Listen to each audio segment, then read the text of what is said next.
Hello everybody. Today we're going to showcase how to install our clear lock chain tensioner.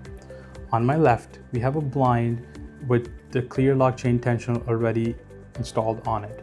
This is how it comes from the factory.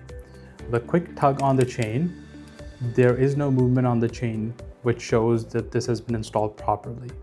It only becomes operable once the lock has been installed properly.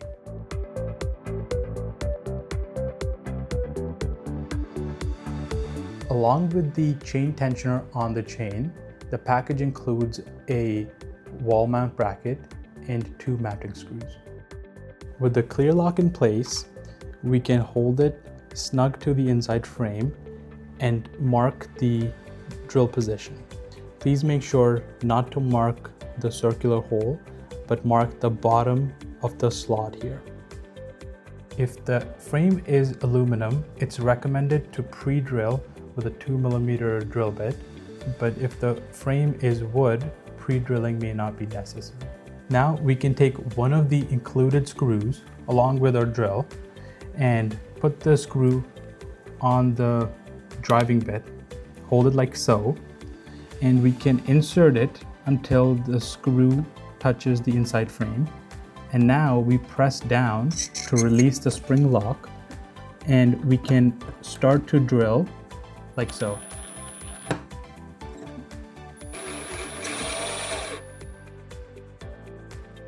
Once the clear lock has been installed, here are a few things to look out for to make sure it's installed properly. The screw should sit at the bottom of this elongated slot, and there should be space here like so, which ensures that the spring has been properly decompressed. The chain should operate smoothly like so. If you feel any resistance, that means that the chain lock has not been unlocked properly during installation, and there is more gap here. So in that case, this hole has to be re-drilled and installed properly.